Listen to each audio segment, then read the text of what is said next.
Hello and welcome everyone to another episode of the Potpourri Place Podcast Show. And on this segment of the Everyday Entrepreneur, we have the honor of bringing on Mr. Charley Johnson. Now, when you learn about his history, his track level, his years of servant leadership, and even some things that he actually basically brought to the country by way of his consciousness training movement and chief consciousness officer position, I think we're going to be in for a really good conversation and a really good, impactful pieces of information that our listeners will love and enjoy. Charley, go ahead, welcome yourself on. And how are you, my friend? Great, man. Everything's good this morning. I appreciate you having me on. Excellent, excellent. So we just like to hop right in. Charley, Yep. if you're open to the kind of where you're at, where you've been, and where you're going, and then we'll evolve the conversation from there. Born and raised in Utah. Most people know Utah to be a very religious Mormon state. We were not. I was not. My family was not. It wasn't that we were against it. It Mhm. wasn't that we were for it. And Okay, the only reason I bring that up is because it leads into the story of how this chief consciousness officer came about. So I absolutely. had no religious background. I didn't understand spirituality. There was just nothing. There was just no frame of reference, right? Just was not in our awareness. I didn't do well around kids my age. So when I was 16, I was offered a job around adults and I loved it because I loved being around adults. I was more comfortable about being around older people. I loved being the ignorant one in the room. I loved being curious. I loved asking questions. I loved being around the executives. I had no college education. My parents were blue collar. So it was just a different world I wanted to be a part of. I wanted to be around it. Company did well. The CEO who saw something in me that no one else saw, she actually passed away a few years into the business Mhm. on a Saturday, completely unexpected, very young. And myself and another individual took over the company on a Monday. It was Okay, 150 employees with adults with kids looking at us saying, are these two kids going to be able to handle this business? I could imagine. We were blissfully ignorant to what we needed to do. So we just started doing everything. And it worked incredibly well. During that 7 to 8 years after she passed, I flew 2 million miles. And then I developed a fear of flying. That was my first understanding of the universe intervening. The Okay, business was great. The culture was great. It's where I wanted to be. It was safety, it was security. I wanted to retire there and just go off into the sunset. That fear of flying got so bad, it because I was a face, sales, marketing, out traveling. right. I had to leave. And then a month later, after leaving the company, I was back on a plane to Europe. So it had nothing to do with the fear of flying. The universe, for some odd reason, needed me out of that company. So many years later, I could be talking to you and many others. Okay, During that time, after the business, I took over the Pay It Forward Foundation. So Random Acts of Kindness, the book and the movie, traveled the world, got tens of millions of people involved. That was great. And during that time, because the corporate didn't work out for me, I wanted to better understand that. So I right. did what everyone does. You, your listeners, self-development. That's it. So I crossed paths with a few coaches. What was interesting though is they couldn't help me. Okay. They actually admitted to it, like we can't help you. I was like, well, you're helping all my friends, all these business leaders, your testimonials. You're making me feel like something's wrong here. Like, what did I do? Luckily, one individual said, you're just asking for something more, for something deeper. You need a teacher. Mm, I was like, okay, what the hell does that mean? Because I didn't have a spiritual reference or a religious right. reference. I said a teacher. So I was thinking school, and no. Luckily, again, the universe stepped in. An 85-year-old man a couple months later crossed my path, came up to me and said, I feel like I've known you from a past life. That those were the words that broke the dam because that was very, very interesting to me. I said, what do you mean by that? Yeah. And tell me more. Well, he was a typical Utah. He had family he couldn't talk to about this stuff. So he loved being around me and I loved being around him. He had me read books. He had me learn meditation. He had me cross paths with his meditation teacher. Everything for months and months. We just kept meeting up, reading books, asking questions, meditation, consciousness, everything. And then after that, I remember thinking to myself, for no good reason, there's got to be more. And I asked the meditation teacher, I said, there's got to be more. Is there anything else I can do? And he said, well, there's this other individual, but I haven't sent someone to him in over a decade. He's a very special, very powerful individual that does not like to waste time. I said, well, you were 4 months out when I met you, and I came up the next day and forced you to teach me meditation. Do you think I'm going to waste this time? He's like, no, I get it. Well, after my business, I love Steve Jobs. I was just reading the Walter Isaacson book. I love, putting my own dent in the universe. Mm-hmm. I had a picture of Steve Jobs on my phone. When I met my current teacher, he was a spitting image of Steve Jobs. Ah, I wasn't get out. I wasn't looking for Steve Jobs. I was looking for this guy. Right. So I looked at this guy and said, I don't know why, but whatever you tell me to do, I will do. Very high level meditation, very high level books, very high level knowledge. He had me read everything under the sun, including many books few people read. Importantly, though, not to fill my head with knowledge, but for me to understand on my own volition that every view, belief, religion, politics, book, knowledge, idea, side was all coming from the same source. Mm. He was stripping it away to make sure I was neutral, I was unbiased, and stripping away my conditioning so that I could understand both sides. He knew the world was going to be incredibly divided and conflicted, and he wanted to create someone like me with the passion and the ability to communicate that didn't have a dog in the fight. Okay. And what better timing right now with the world being so divided and conflicted, but having someone like a chief consciousness officer who is neutral. And that's where this position came about. Now, chief consciousness officer, again, is something that most people aren't necessarily aware of and haven't been introduced to. I'll say we're used to the chief executive, the chief financial, the chief human resources, the chief information technology, etc. And if you would tell us now how this development of the chief consciousness officer again is being able to is being implemented in companies now, because admittedly, but prior to me getting introduced to you, Charley, I hadn't heard of a chief consciousness officer. So it's a new title to me, and I work with the C-suite on a regular basis, so it would be really nice to know how this is being implemented into companies today. Like, what is the receptivity towards it, and even what kind of companies you're looking to work with, just from a networking standpoint, because I think this is something that should be more just consciousness in business, right? Then get us away from the profit, start looking at the people, and we can make a difference. And I'm just, from what I'm gathering, that's what I'm feeling this position entails, really getting the most out of people. So if you could elaborate on that. The people and the profit. Well, let's go here. 30 or 40 years ago, technology took over business. Right. Everyone in the C-suite knew that's what was happening. Could they create a website? Could they code? Could they put a URL up? Did they know technology? They did not. Mm-hmm. So who did they hire? A chief technology officer. Mm-hmm. Okay. Consciousness is becoming the central focus of humanity right now. Absolute central focus. Everyone knows it. They're understanding this thing right here. The mind is just the middleman. The same mind that creates the problem cannot solve it.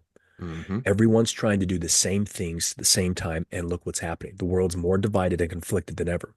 Inside businesses, executives and employees are more divided than ever. So they're understanding we can't use the same thing.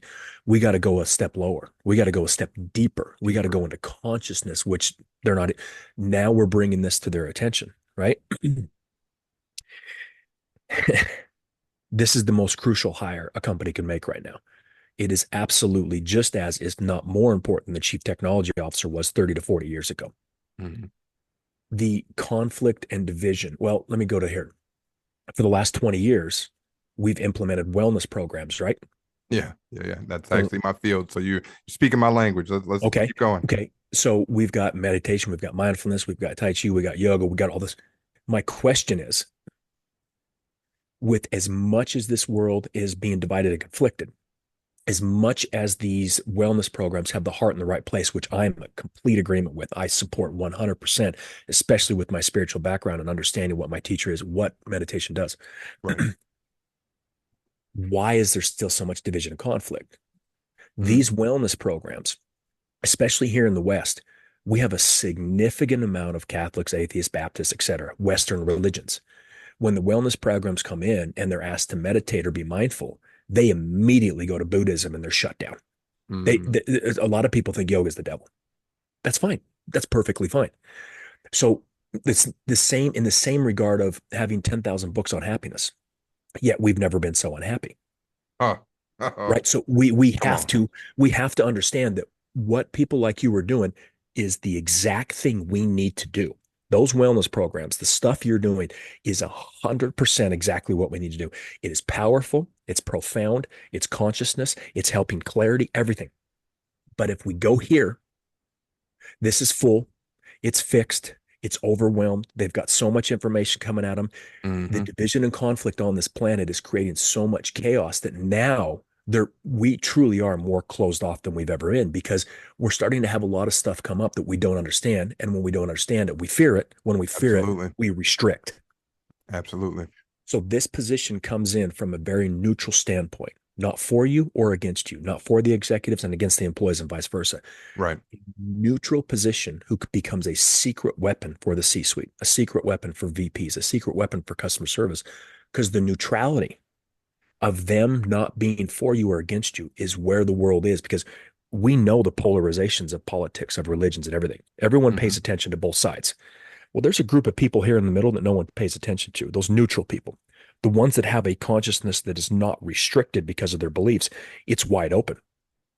Every meeting a chief consciousness officer steps into, they bring the level up. They break the walls down. This position is just incredibly crucial. And then on top of that, with the implemented wellness programs, this position will help participation skyrocket with those programs, because they'll be able to talk about it from a neutral standpoint. We don't talk about business and religion in business. I'm sorry, politics and religion in business. I get that. Right. But if you're in that company long enough, around those people long enough, you know where everyone stands. True. So you can say to each their own, we'll agree to disagree. I don't mind what side you choose. We both know that's not the case, because if you're pushed into a corner, you're coming out swinging for your own beliefs. Oh, absolutely.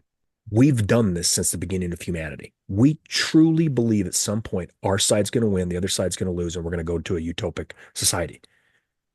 No, we are continuously creating division and conflict. This position helps neutralize that, minimize division and conflict, and at least go from here, from everyone's awareness, to here. When they go from here to here, maybe those wellness programs have more participation. Maybe there's less division and conflict between Ed and Susie. Maybe the executives can be more authentic to their employees and vice versa. This position, crucial moving forward. Absolutely crucial.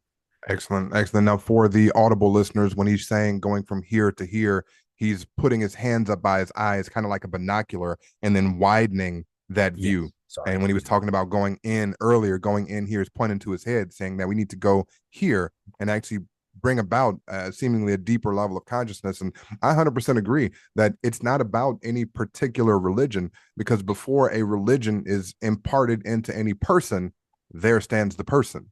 So there needs to be basically, just like you said, a neutral space where that's an understanding, so that we can then build upon that. I really like where you're going with this. I think in some of my research and reading about you, I came across this phrase, clearing the lake, right? Clear your lake. So if you would explain to us kind of what that clearing your lake entails, and its impact on like personal clarity and how decisions come about. So the clear your lake came about with you've got a lake that's crystal clear, perfect waters, right? The bottom of the lake is muddy. It's got weeds. It's got animals coming to it. If you just let it settle, it just stays clear. If you come in, kick the water up, put your feet down on the ground, kick it up, put this, do this, roam around in it, read this book, do this, go off in a million different directions, create a site, you're kicking mud up. The lake is absolutely dirty, muddy. You can't see it. The animals don't come to it anymore. The weeds don't grow. The trees don't grow. The water's dirty, blah, blah, blah, blah. If the lake's already muddy, which most minds are, if you just stop cramming your mind with the 10 more list of another 10 more life hacks, with another book on religion, with another book on politics, right? We've got to let the lake clear. We've got to give ourselves some clarity. So you got to let the water settle. The water in a cup does not settle by adding more dirt to it. Right. It settles and becomes clear by letting that sediment drop to the ground without adding more dirt, without adding more chaos, without adding more useless knowledge. One big thing here, knowledge is structured in consciousness. Anything we've ever known, read, watched, learned about from a psychologist, learned about from our teachers, from our college professors, from our consultants, from our bosses, from our family, from our religion, from our politics, all of that knowledge came from somewhere. It came from consciousness. Mm-hmm. So we can either learn it subjectively by a third party, by someone's book, someone else's opinion, or we can learn it objectively by just tapping into our own consciousness. Everything we feel like we've learned, we're just remembering. We are consciousness. It is fundamental to our reality and to our experience. The brain does not produce consciousness. It is merely a filter. That's another thing that this position brings, is the helping people the understanding that the mind is a filter. It's filtering what consciousness is. So let's go to the source. Let's not go to the middleman. Let's go to the source. So clearing your lake is letting the mind settle enough so you have clarity. You can have access to any bed of information you want. You will have access to how much division and conflict you're actually creating. You'll have access to the division and conflict that you think the other side is ruining the world with. You're doing the exact same thing. We've got to bring awareness to that. Okay. Okay, good. Well, I'm really enjoying this conversation at this point. Now, you let's go back for a little bit. Mentors are so important as a part of day-to-day life, I would say, for anyone looking to get to that next level. Excuse me. And especially you along this journey, right? You went on this journey with the mentor for, decade plus. So how does that shape your approach, having that one-on-one, right, mentorship? How did that shape your approach to consciousness and leadership? Well, for me, mine was specifically a very high level teacher, right? He was a legit teacher. Most people who cross his path, spend years with him, you'll never see him again. They'll leave the world behind and go off into the Himalayas. Like he does stuff that just defy the laws of physics. It just won't make sense. Very powerful individual, right? So mine was a little bit different path. It wasn't a coach or a mentor or like a it just, I wasn't learning self-development. I wasn't learning how to be better in business. Mine was a stripping away for me specifically. And this is only me specifically. It was a removal of bias and conditioning. So for me specifically, it was a clearing of the lake. It was a clearing out of bias and conditioning. It was so I could have these discussions with you and be completely neutral. I could have a discussion with a Catholic and not care. I could have a discussion with an atheist and not care. I could have a discussion with a Republican or a Democrat and help them both understand that I know you think the other side's ruining the world, but they think you're ruining the world. So my question is, if I flipped a coin, heads or tails, which one's better? They're the same, man. What are you talking about? Yeah, exactly. So bringing awareness to that, the mentor and the teacher and however you go about it is incredibly crucial because they've been somewhere you probably want to go, right? Right. Absolutely. That's a huge thing. Having a coach, all that's great. For me specifically, it was a removal of the ignorance of my own bias and conditioning. So that's what was big with me.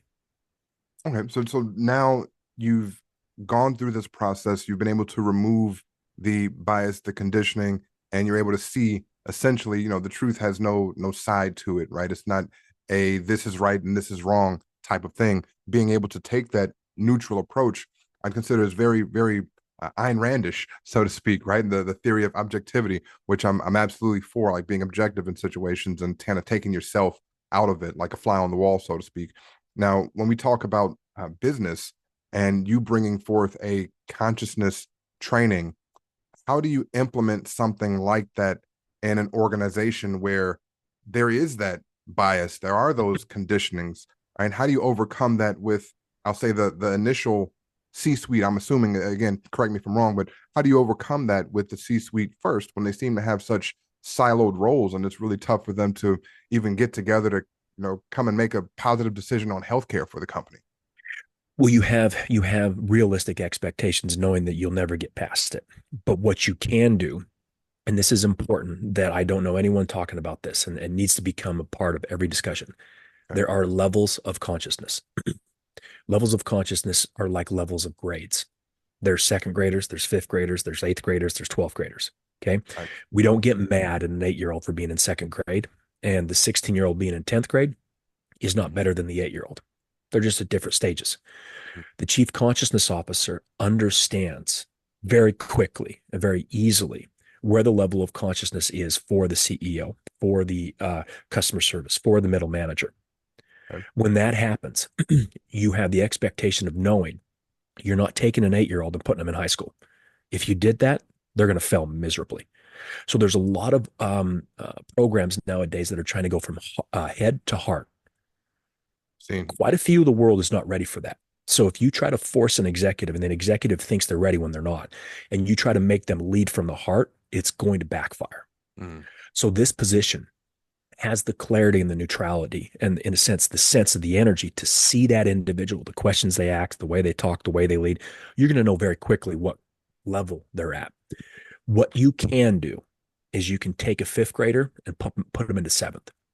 So when I'm working with the CEO and I say, would you rather have eighth graders or sixth graders as your employees? Eighth graders, a little bit more intelligent. They know math better. They communicate better. They're more self-sustaining. Oh, absolutely. I want every one of them to be eighth grade. That's what we can do. We don't set the expectation through the roof. We don't have the entire executive lead team all of a sudden training, leading from the heart, because most are not ready for that. It's going to be inauthentic. Right. What you do is you level them up. You take their clarity, as for your listeners that don't have the video, we're just expanding their awareness. When you expand their awareness, when you know better, you do better. Right. You're raising their level of clarity. That naturally reduces division and conflict. It naturally increases authenticity. It naturally bridges the gap between the division and conflict created between the employees and the executives due to inauthenticity. So there's little subtle things that do that. But then every executive starts to understand the power of this position, and then it becomes a secret weapon, because the CCO can also help the CEO on strategy. They can help marketing expand their awareness so they have better ideas. Right. They can help sales think about new customers. They can help HR hire higher level consciousness employees and understand the better fits, because the bias and condition of every executive, including HR, is they're looking for a specific person. Mm-hmm. Well, the person may come in and be a little bit quiet and timid, maybe introverted. That may be the best hire, but the HR professional is looking at him saying, he didn't really give me the energy. I didn't really feel like he was confident. No, he's just a quiet individual. That person's going to work really well with the team you're hiring him for. Giving them an open perspective, a different view, asking different questions, expanding awareness. But the key here is realistic expectations.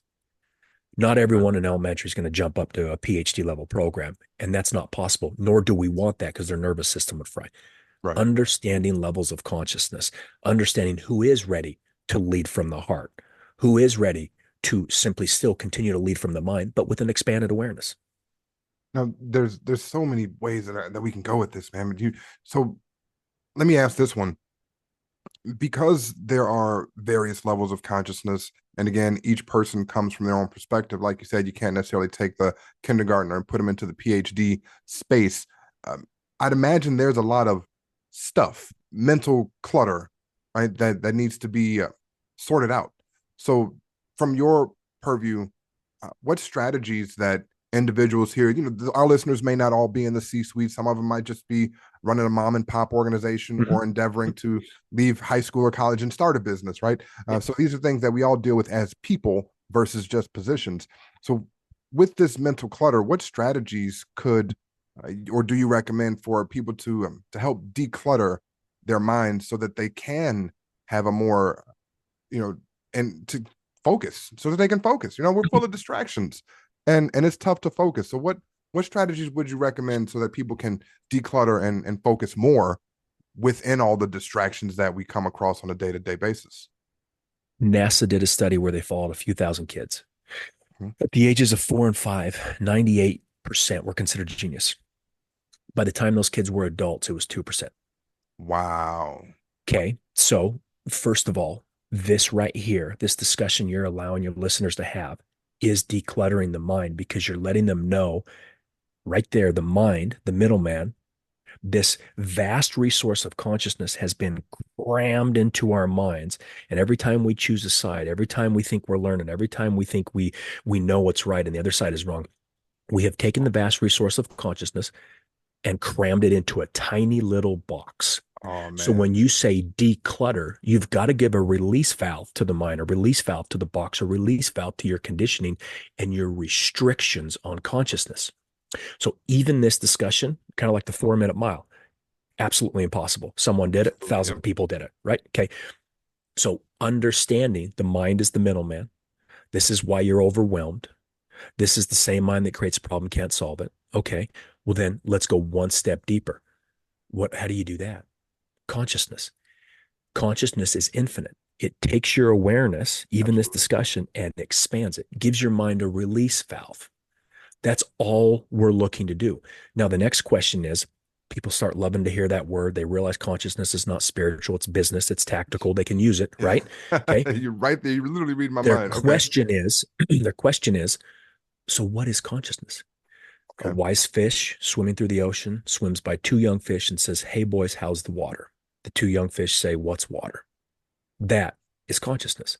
You and me right now doing this interview are swimming in consciousness. Your listeners swimming in consciousness. This planet swimming in consciousness. Everything physical and non-physical, everything that's fundamental to our experience and to our existence is consciousness. Now, consciousness and conscious are drastically different things. Consciousness is a noun. It's everything physical. It's the mountains, it's the water, it's the air, it's you, it's me, it's mind, it's thoughts. Conscious is our 5 senses. We are aware. It's our awareness. If we get knocked in the head, we are unconscious. So that this discussion, letting people understand what consciousness is, how they are a part of it, how that knowledge is everything in consciousness. They are consciousness. They can have access to it. That's how we declutter the mind. We give it space. We give it the correct information. We give it to them in a neutral box, not a spiritual box, not a religious box, not a Republican box, not a Catholic box, not a Muslim box, a neutral box that says, I am Muslim, I am Catholic, I am atheist. He's telling me I have access to this and it doesn't bother anything. Exactly. Consciousness is everything. You talk about bringing consciousness into business. It's already been there. Basically, they've had a blank check and they've cashed it for $100. Oh man. We need to cash that check for $1 trillion. We need to cash it for unlimited resources, right? Because the mind's a very limited tool. We've been doing this since the beginning of humanity. Yeah. We have been choosing sides. Nothing changes. There is no bipartisanship. There is no getting along with the religions. To each their own has been thrown out the door. Because if we're pushed into a corner, we're coming out swinging for our beliefs. But this is consciousness in a neutral level, which expands the mind and declutters it because you're giving it space. Charley, I'm amazingly thankful, and I'll just take a pause for a moment to express my gratitude, universally speaking, that we were able to connect on today, that these platforms brought us together so that we could have this conversation. You know, I'm getting goosebumps over here at several things you're saying because it resonates, right? It truly resonates. So I back into a little bit of the Q&A then. For most people that have not been introduced to this, that might hear consciousness and chief consciousness officer as a title or as a way of looking at life, a varied perspective, if you will, as something that's tough to grasp. So oftentimes before a person will move into a thing, they'll need to know what's the light at the end of the tunnel.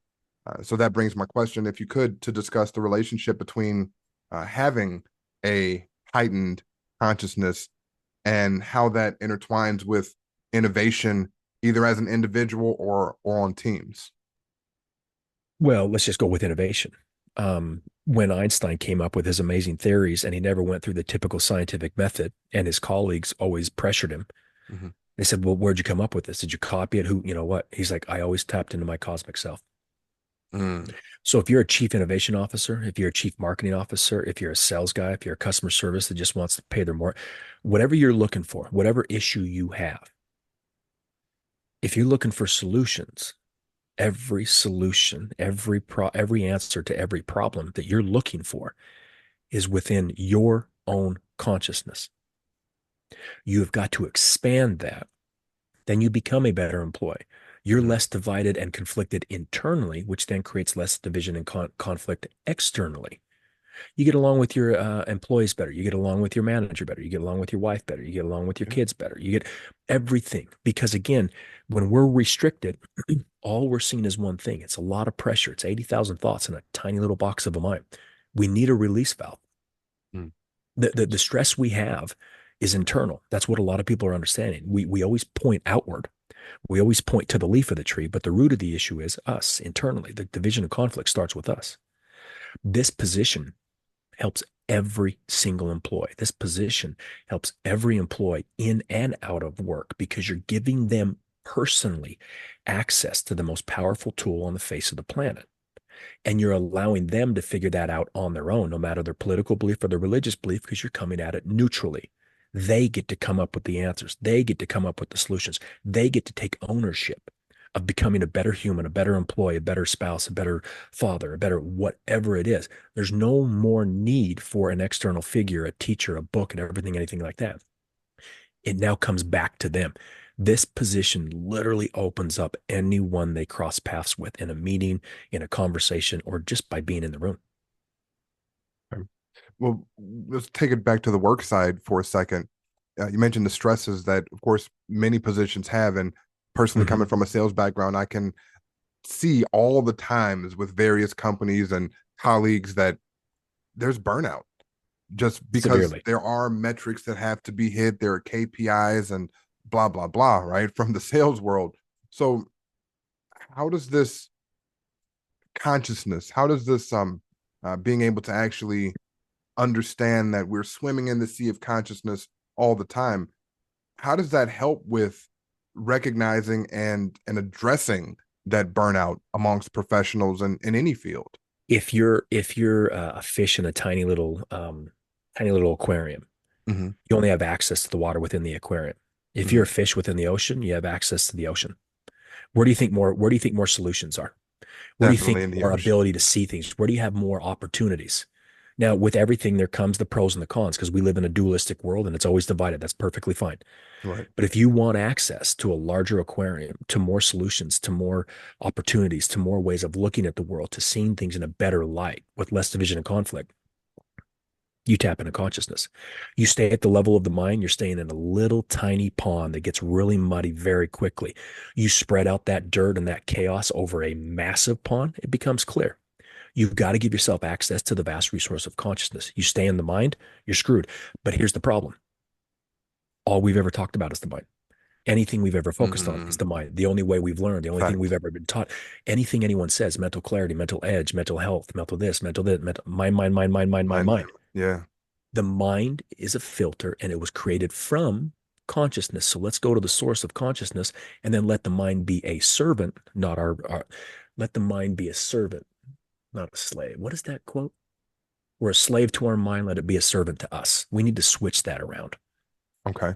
Man, I'm 100% picking up what you're putting down, and I want to thank you for that use of analogies as you're sharing this with me. You speak in very visual terms, which again, our Audible listeners can definitely appreciate because Good. I get that visual of sitting inside a glass bowl, and not that I have one on my desk, but I've got this little pen holder, and I look at that as a container, right? It's keeping all of the pens in one really tight and restricted spot so that they can't Yes. go any further than the Yes. constructed limits that are Correct. placed upon them.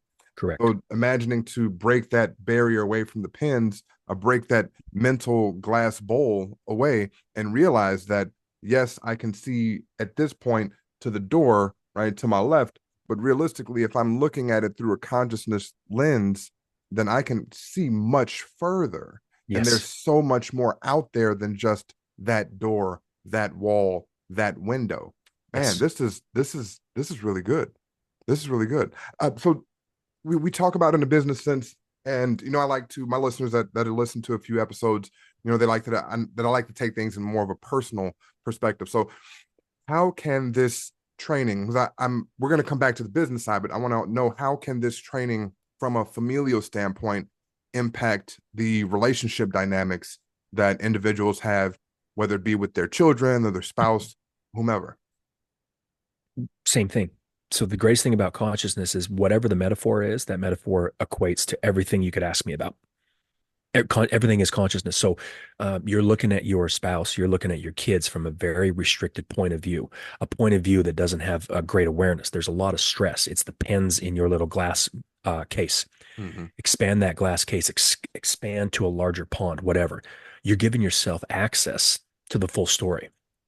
You're basically just taking parts of your wife or your husband or your kids, and they're stressed out. They have a limited perception. You have a limited perception. You've got this tiny little box on each side, and they're just tiny little boxes of minds, and they're just bumping heads all the time. You open that box, you get to see the human. They get to see you. You're vulnerable. You're authentic. It's the same thing. It's just the same metaphor for relationships for your kids, because you have these bias and condition. You have what a kid should do. You have what a spouse should do. You have expectations you created based off of how you've lived, how your parents raised you, what you saw in a book, what you saw on TV. All of that is someone else's opinion, is someone else's view, someone else's experience. Yes. For you, you've boxed yourself in thinking that's how it should be.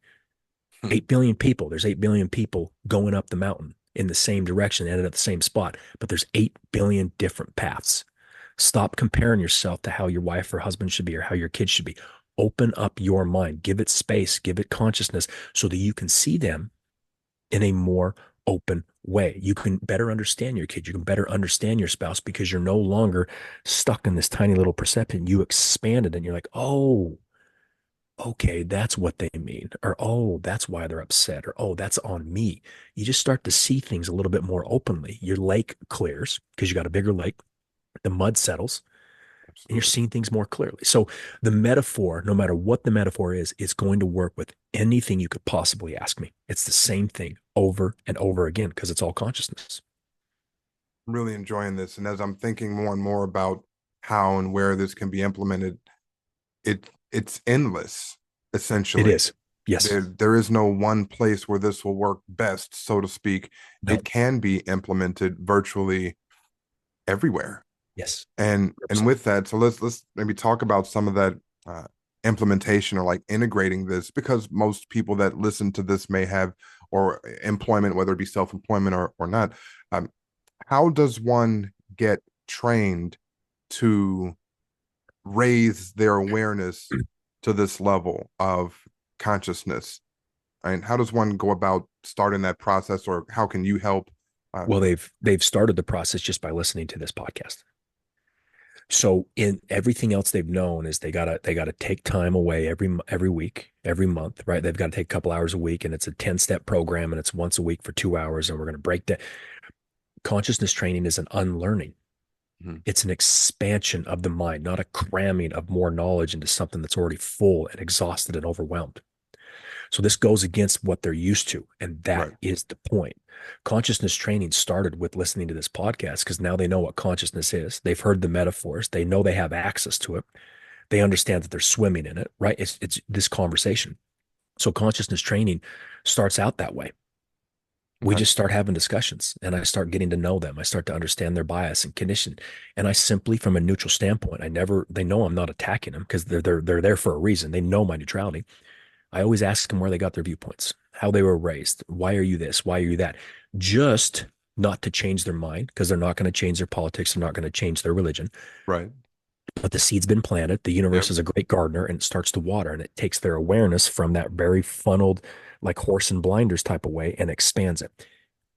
Every conversation, such as this, expands consciousness. I don't need a 10-step program. I don't need to force you into a box. I don't need you to, it's just a simple awareness. That awareness expands your level of consciousness, which expands your ability to tap into new knowledge, new questions, new, oh shit, I might be the issue. My side might be causing the conflict. My side might be the one ruining the world, just like the other side. It's just a like the heads and tails of the coin metaphor. Right. Tell me what's better. Well, they're the same. Exactly. Oh man, this is good. This is good. I am oftentimes when having these conversations, it just makes me want to like reach out and get the stuff right. And as I'm listening and experiencing this, it's not necessarily about knowing more stuff. I can understand that your personal journey was about stripping away Hmm. those beliefs. And I think that that might resonate with more individuals than we think, Yes. as we are all full of stuff Hmm. and we are all full of these beliefs. And there are things that we can do to move those to the side and clear the lake, if you will. Yes. I really like that phraseology. So let's talk about maybe where this is heading. Uh, it's the year's 2025, right? I'll date this particular conversation. The years we recorded is 2025, and we are in a unique place as a society. Where do you see the role of consciousness in shaping the future of our work and our society? Consciousness has always been shaping everything since the beginning of humanity, since the beginning of the universe. The difference between then and now is we're aware of it. So now that we're aware of it, we want to know it. And if we want to know it, we want to know how to utilize it. Because let me make something very clear. We will never fully understand consciousness. We will never fully understand God. We do not understand or have the capacity with our tiny little divided minds to know that. What we can know is how to utilize it to its full potential. Now that more people become aware of consciousness, like 30 years ago, technology, that is, you want to talk about the most powerful technology in the universe? Where do you think everything came from? Consciousness. Technology came from consciousness. Speaking of that, artificial intelligence, basically taking the humanity out of humans. Who created, quote unquote, artificial intelligence? It's not artificial. It's consciousness. It's not artificial. It's intelligence. It's just run through a machine that gives us access to it. Just like everything else on this planet, it creates people who are for it and people who are against it. Mm. My point being is we're talking about consciousness like it's this brand new thing that we just discovered. It's always been there, but now we get to re-up on that blank check. We don't get to cash it for $100. We can cash it for whatever we want. Mm-hmm. Consciousness, because of people like you who are allowing this conversation to be heard, that's how we shift consciousness. That's how we bring awareness to your listeners and to everyone across the globe that they are it, that they have access to it, and that it's not spiritual. It doesn't go against your religion. It doesn't go against your politics. Utilize it however you choose with whatever thoughts and beliefs and sides you choose, no matter what. It's all yours. Do whatever you want with it. It is the best technology known to man. Technology that we see is just an extension of consciousness. And we are just moving closer and closer and closer and closer to what consciousness is. So the Man. more we clear the lake, as you say, we will have more powerful use. And the more we know, the better we will be. It's just a ripple effect. Boom, boom, boom, boom, boom. We need to go to the source, not the middleman mind. The middleman mind says, I'm Republican and I hate Democrats. And I'm a Democrat and I hate Republican. The mind is what creates the division. Consciousness doesn't. It's pure. Charley, this has been amazingly powerful. We're going to go ahead and start to land the plane here. There are a Okay. couple of pointed questions that I like to ask at the end of our show. And the first one is very straightforward, namely because it's great to know that Charley Johnson exists, and that which is Charley Johnson at its essence is consciousness and Yes. at a certain level of awareness. But on the surface, my question is straightforward and simple. Charley, what is your middle name? Lyndon. Charley Lyndon Johnson. So if you wouldn't mind sharing, is there a story behind the Lyndon? I don't think so. I've asked my parents multiple times, and I was expecting some cool little story about some guy that passed away and saved my life, or someone, and they're like, no, no, I don't know where the hell Lyndon came from. Okay. And then for those listeners who might just be tuning in to season 2 here, the reason that I asked that question is because, again, we're typically in our society first name, last name, first name, Yes. last name. Yeah. And what I'd learned is that we typically only know the middle names of maybe 5 to 10 people in our nuclear family, best friends, that sort of thing. Usually about 5 to 10 people. And I found out to be true in the hundreds of people that I've asked that over the years. So I appreciate you sharing that, Charley Lyndon Johnson. I Thank like you. that question. Absolutely. Now, and last but not least, I just really like to turn it over to you to speak to the audience. I don't want to guide or prompt anything. I just want to give you the next minute or two to speak to them and share what's on your heart, what's on your mind, what's there for you as a message to provide to the listeners of the show? Well, we'll put this in the show notes. I assume I'd love to push people to my LinkedIn page because it's a discussion of what this position is, but specifically what it's not. Mm-hmm. But my last little thought is look into consciousness. Google search it. Do your own research because I promise you, is going to be more and more the central focus of 8 billion people on this planet, no matter their intelligence, no matter their level of consciousness, no matter where they work, no matter what country, no matter what their beliefs or ideals are. Everything is consciousness. And the more we understand it's fundamental to everything that exists, we're going to want to utilize that resource to our own abilities to make our families better, to make them safer, to be more, to be stronger, to be more clear, to help our kids, to help our spouse, to help our employees, to whatever your awareness points to, whatever you want to do on this planet, whatever your soul is begging you to do, it all comes from consciousness. So tap into the source. Do your own research, not to scare you, not to fear. Just find out the methods, find out the theories behind it, find out what people think it is. Mm-hmm. But consciousness is everything, everything. So just do your own research on it. And if you want to talk to me, ask questions.